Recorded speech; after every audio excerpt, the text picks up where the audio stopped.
Buenas tardes, profe. Aquí nos encontramos con las compañeras Cintia y Desiree, en donde le haremos un recorrido de lo que vimos durante este año en su materia. Un año particular por la pandemia y la virtualidad. Comencemos en este eje número 1, en donde Cintia nos contará qué es la pedagogía. Bien, según Brailovsky, la pedagogía es la madre de todas las ciencias y disciplinas de la educación. Hacer pedagogía es ni más ni menos que recorrer una serie de reflexiones sobre la educación y especialmente sobre la educación que sucede dentro de las escuelas. Es por eso que como futuros docentes, el estudiar pedagogía sirve para tener opiniones fundadas acerca de los problemas de educación y entender mejor el sentido de las propuestas didácticas. La pedagogía también nos ofrece, para esto, un vocabulario el cual se accede cuando estudiamos pedagogía. Es un vocabulario amplio y cambiante, ¿sí? Y en este caso también Brailovsky nos aporta que la pedagogía se realiza o se reformula preguntas, como por ejemplo, ¿qué es enseñar? ¿Qué es una escuela? O si se puede educar sin escuela. No solamente Brailovsky en este primer eje nos da un concepto sobre pedagogía y educación, sino que también Antelo, ¿sí? ¿Qué aportes nos brinda Antelo con respecto a esto? Bueno, según Antelo, la enseñanza le debe dar la espalda a los métodos escolares, ya que estos métodos escolares tienen que estar orientados realmente a lo que es la escuela hoy. Un valor de suma importancia para la formación es que nadie puede enseñar lo que no conoce, ya que enseñar es dar a conocer el mundo. El docente tiene que recuperar y resignificar formas abiertas de ver el mundo, evitando la dogmatización y la cosificación a la que suele someternos el conocimiento escolar. Bueno, continuando por este eje número 1, hacemos hincapié en los aportes que nos da Silvana Geertz. Silvana Geertz nos aporta los temas de educación, sociedad y pedagogía, pero nosotros centraremos en un glosario de palabras que hemos aprendido durante este año. Cintia, ¿nos vas a comentar qué es la educación? Bien, la educación, según el aporte de Silvina, la misma la define como un conjunto de fenómenos a través de los cuales una determinada sociedad produce y distribuye saberes de los que se apropian sus miembros. Y esto permite la producción y la reproducción de esa sociedad. En este sentido, la educación consiste en una práctica social de reproducción de los estados culturales conseguidos por una sociedad en un momento determinado. Y a su vez es un proceso de innovación cultural, tanto desde el plano individual como también desde el plano social. Bien, desde la educación, ¿qué otras educaciones encontramos? Desiree. Bueno, retomando lo antes dicho, la educación se divide en educación sistemática y asistemática. La sistemática implica acciones planificadas, regladas y graduadas, mientras que la educación asistemática son otras formas de educación, pero con resultados igualmente significativos para el aprendizaje, como puede ser el resultado de juegos infantiles, la televisión y las películas. Además de lo que viene compartiendo mi compañera, diré que la educación formal son todos aquellos procesos educativos que tienen lugar en una institución escolar, sea esta inicial, primaria, secundaria, polimodal, terciaria y posgrado. Y en la educación no formal, en donde su concepto es residual, en tanto que abarca y se ocupa de todos aquellos procesos educacionales sistemáticos que no suceden en la escuela. Engloba situaciones muy heterogéneas. Abarca las acciones de alfabetización que se dan fuera de una institución escolar. Un claro ejemplo, y lo veremos más adelante, es la obra de Paulo Freire en sacar a estos pobladores de campos que no habían llegado a la escuela y eran analfabetos. Continuando, desde los aportes de Silvina Geertz, seguiremos con la escolarización. Bueno, la escolarización son los procesos que se diferencian de los procesos educativos. ¿Por qué? Porque acontecen fuera de la escuela. Un claro ejemplo es enseñar a leer y a escribir en la escuela y otro es fuera de ella. que produce resultados completamente distintos. Bueno, también además de la escolarización tenemos la socialización, que podemos decir que son dos tipos de socialización, la primaria y la secundaria. La primaria es la primera socialización que pasa el individuo en la niñez. Por medio de ella se convierte en miembro de la sociedad. La misma puede ser tan importante para el individuo ya que comparte algo más que un aprendizaje puramente cognitivo, dado que se efectuará en circunstancias de enorme carga emocional. El niño acepta los roles y las actitudes de otros significantes y es por eso que los internaliza y se apropia de ellos. En la socialización secundaria es cualquier proceso posterior al individuo ya socializado, a nuevos sectores del mundo objetivo de su sociedad. Continuando y ya entrando al eje número 2, llegamos al Estado educador y a la conformación de sistemas educativos. Cintia nos hará un comentario de cómo fue esta conformación. Bien, la conformación histórica del sistema educativo argentino, este sistema que tenemos hoy, no es más ni menos que la manifestación de diferentes procesos que involucran a distintos sectores de la sociedad.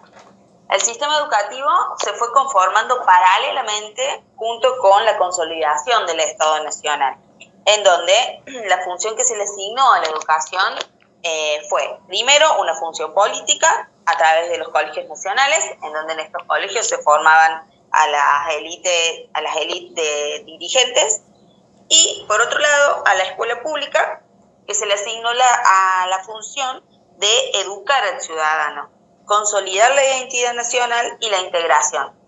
También, además de las escuelas públicas, se encontraban lo que eran las escuelas normales o la educación normalista.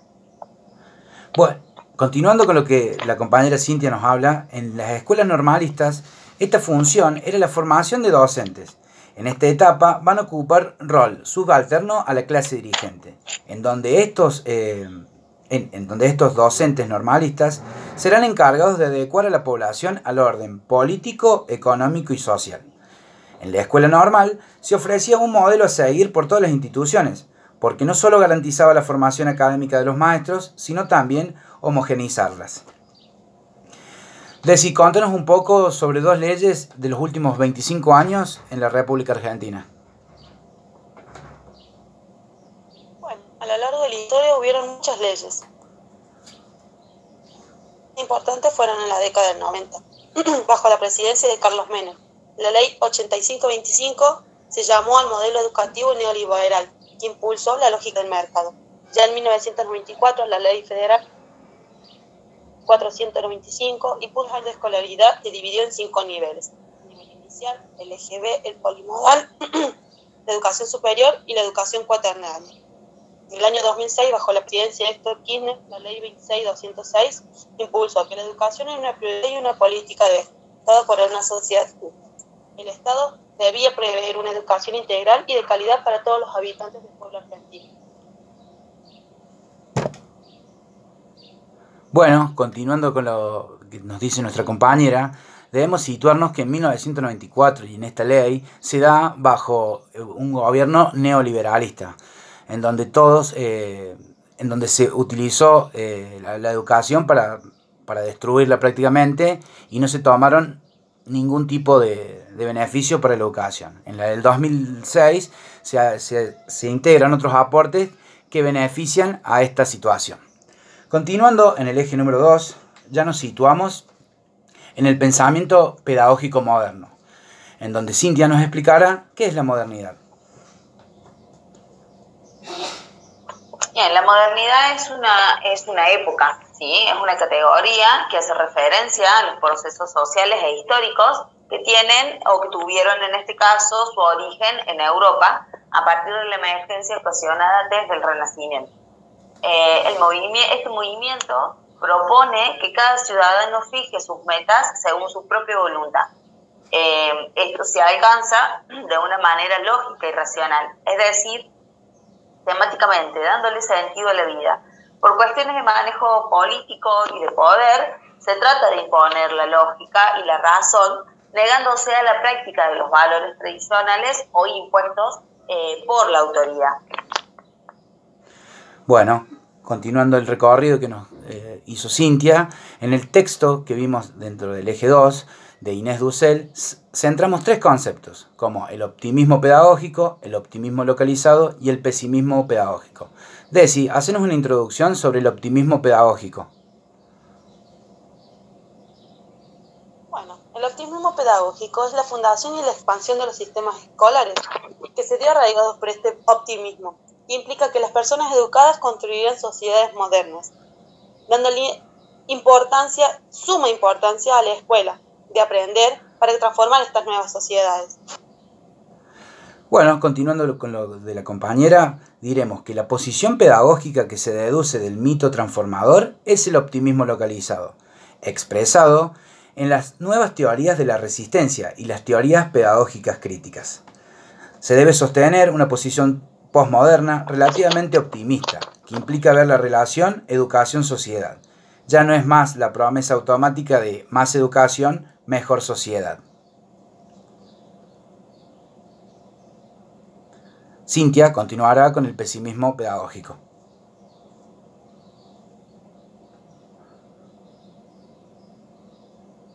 Bien, con respecto a lo que es el pesimismo pedagógico,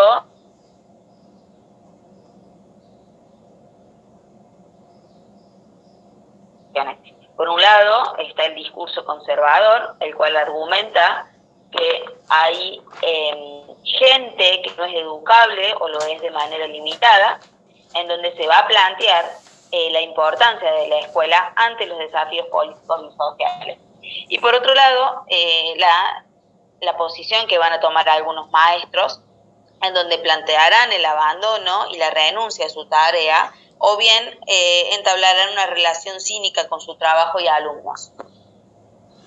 Bueno, continuando en este eje número 2, nos centramos en la nueva escuela. La nueva escuela es el movimiento que confronta a la escuela tradicional. En este eje nos centraremos en las características que tienen la misma, como la educación integral y la educación activa, quien las contestará y nos dirá Desiree. Bueno, la educación integrada propone formar alumnos del modo más completo, no solo intelectual, sino corporal, en lo afectivo, en lo psicológico, en lo social, que estas experiencias lo ayuden a la formación. La educación activa, el alumno debe ser...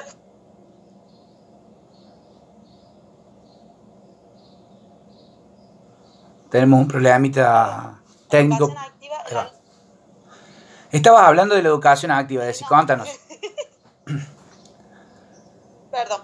La educación activa. El alumno debe ser un protagonista principal y activo en su proceso de educación, considerándose un artesano de su propio aprendizaje, porque la educación no solo termina en la escuela, sino continúa en otros ámbitos. El periodo escolar debe servir para formar un sujeto activo capaz de aprender toda la vida. Sí, Cintia continuará con la educación placentera y la educación abierta.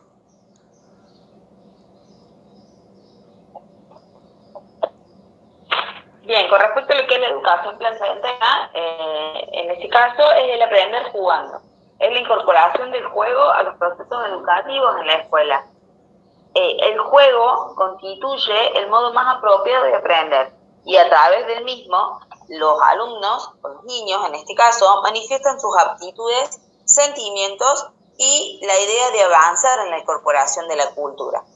Por otro lado, la educación abierta es más que nada abrir la escuela. Esto significa ingresar en ella la emoción social de la época. Las salidas a otros espacios fuera del edificio escolar, por ejemplo, se promueven como actividades principales dentro de esta educación. Bueno, continuando con lo que dijeron mis compañeras, diré que la educación creativa se refiere a las capacidades de transformar los objetos y los fenómenos para adaptarlos a las necesidades. Es un proceso en el cual los sujetos van cambiando. Y la educación en libertad, con los precursores y los representantes del movimiento de las nuevas escuelas, han concibido en concebir la escuela como un lugar donde los alumnos aprenden a vivir en libertad, en donde predominan las ideas sobre la libertad que sostienen, que esta es posible si se desarrolla basada en la responsabilidad y el compromiso. Llegando a la última parte del eje 2, vamos a arrancar con las teorías críticas. Tenemos la teoría de la reproducción de Bourdieu, que es la siguiente.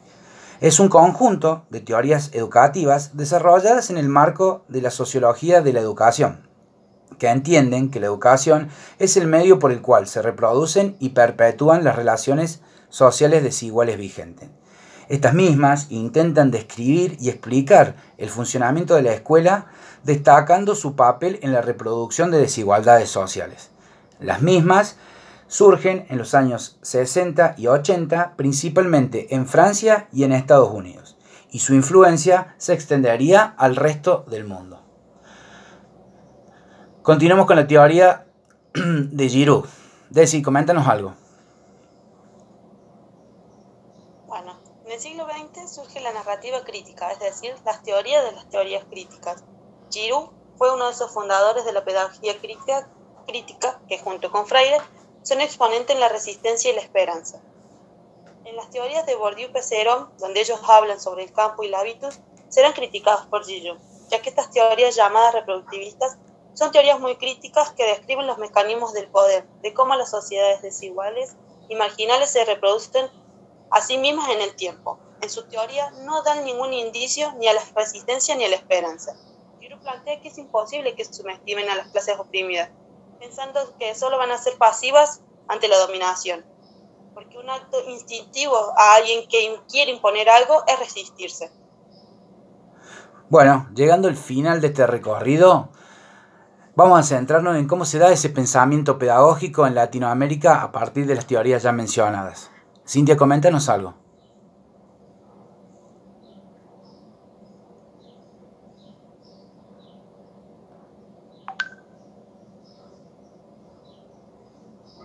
Bueno, estábamos hablando del pensamiento pedagógico latinoamericano, cómo se da a partir de los acontecimientos que se dieron en los años 60 y 70 en el mundo, que tuvieron una repercusión en el pensamiento pedagógico. Cintia, ¿qué nos podés contar sobre este pensamiento pedagógico latinoamericano? Bien,